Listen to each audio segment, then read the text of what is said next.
So, Morris, Kevin, what do you think about the conflicts that are happening in the world, and what do you think we should do about it? So let me tell you a bit about what I think is going on and what should happen in the future. So after 2019, the world started experiencing a pandemic. So this managed to put many things in the world into chaos, and there were a number of conflicts which started happening here and there. Out of them, the war in Gaza and the war in Ukraine takes a prominent place. First, it was the war in Ukraine, then the Gaza start, but Gaza war was something which had a history to it. So now, talking about the Ukrainian war, that is between the Ukrainian government and the Russian Federation, whereas the war in Gaza is between the Israeli Defense Forces and the Hamas terrorist group in Gaza. So it's more of a religious war between the Jewish and the Islamic people, which has a history. Now the origins of this war goes back way into the history, and the main reason why they started is because of the discrepancies in their religious ideologies. But now I think it's more to do with politics and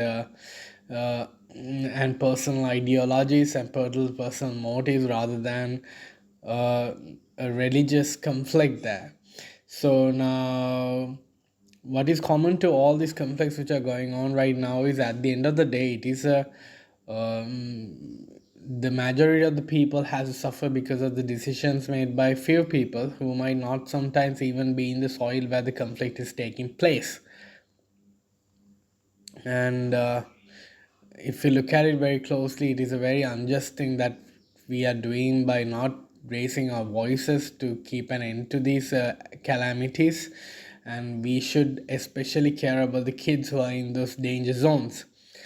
uh, Now let's go back and see what how the world got adapted to curtailing conflicts and wars. Now, if you go back to 1945, after the World War ended, the world started forming. Many countries got together. Actually, all the countries got together to form many institutes, such as the European Union and then again the United Nations. The European Economic Community brought the raw materials of war under one regulatory body in order to prevent a World War III from happening. The Euratom was formed to prevent the proliferation of weapons of mass destruction and nuclear weapons, etc., etc.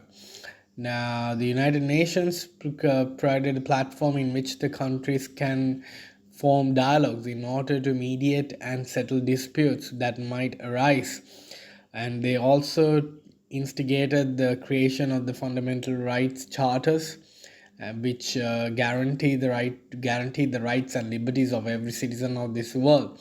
So if somebody feels that their fundamental rights are being violated, they always have the right to claim their rights in a court of law. And if their domestic courts can't do it, they can take it to the International Court of Justice.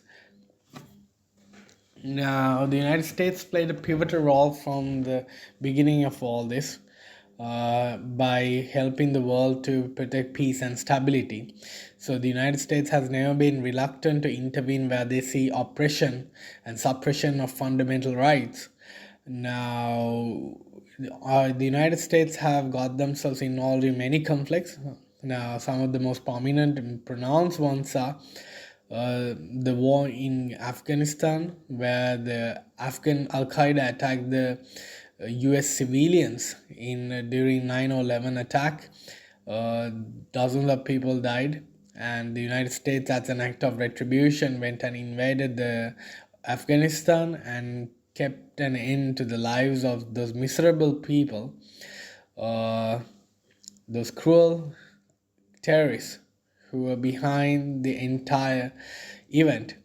So now, where the people were crying out for help in Iraq because their oppressive government was taking away their fundamental rights and liberties, and they were torturing their own people and becoming detrimental to the neighboring states and countries. The United States volunteered to bring democracy to those people, and they succeeded in doing those and brought the culprits of the conflict under the light of justice. Now,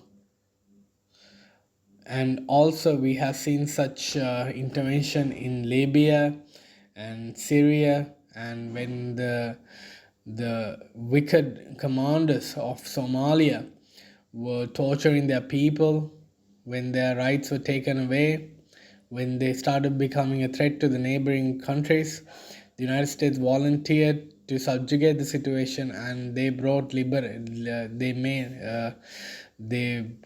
justice on to many Somalians, and so on. So U.S. intervention is seen in many cases like this.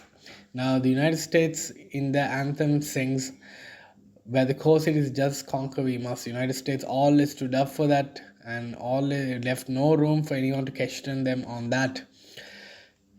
But now the world has become big. Our populations have increased, and our problems have become very complex. So the policy in the world is not something which the United States alone can do. We have to act in solidarity and agree to certain things unanimously in order to protect the peace and stability of the world. Now, getting back to the war in Gaza, we are seeing some really cruel things happening, not only on civilians but even the children. Now, the sad fact about this is that the atrocities committed on the kids are not done only by the Hamas terrorist group but also the Israeli Defense Forces, who is an ally of the NATO.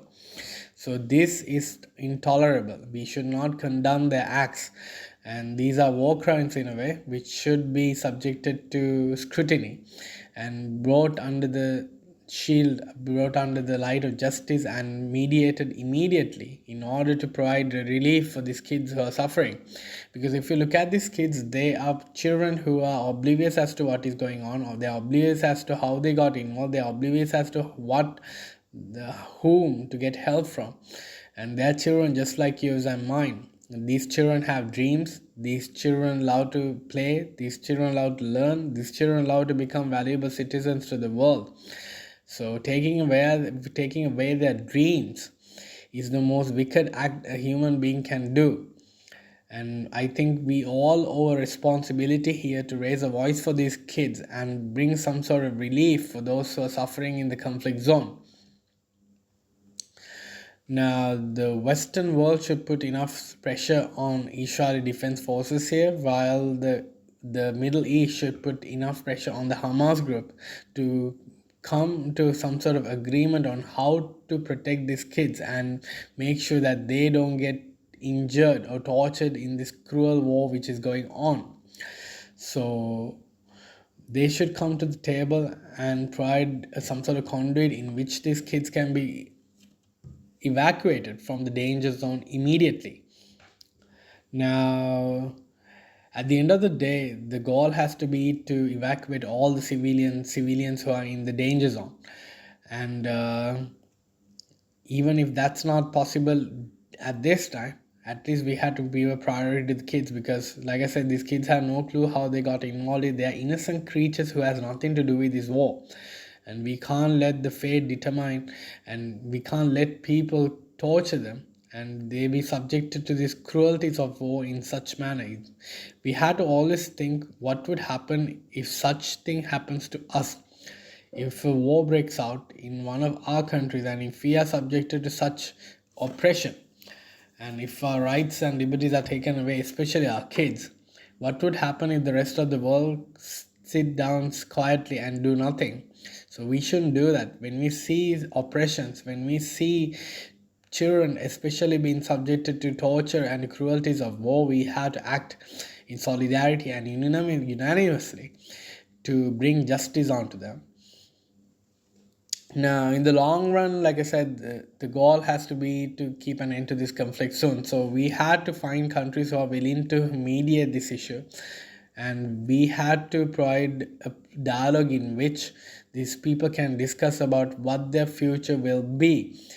Now, we had to provide assurance to all stakeholders here that their futures are going to be secured, guaranteed, and safe. It is only then we will be able to arrive at an amicable solution which will do justice for all parties who are involved in this war, and we can prevent uh, for the rights and liberties of these people from being destructed or obliterated in any way.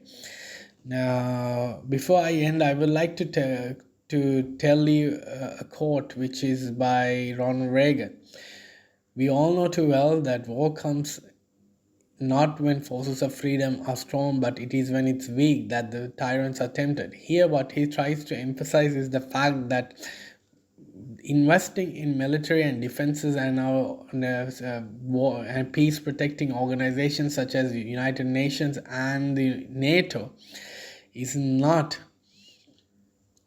to start wars or to exhibit power, but it is to protect the peace. These are the forces of freedom. They are the ones who protect the peace and stability in the world. So we had to invest very in those organizations, and we had to protect them. We had to bolster them in order to prevent conflicts like the one which is happening in Gaza and Ukraine from breaking out or happening again in this world. So we had to equip ourselves to prevent such things from the onset itself in such way that they will not develop into the full-scale wars which will become detrimental and hazardous to many people, not only in those respective countries but also to the world at large. So we had to prevent that, we had to act on those, and we had to guarantee that rights and liberties and the safety of the people are protected at all times.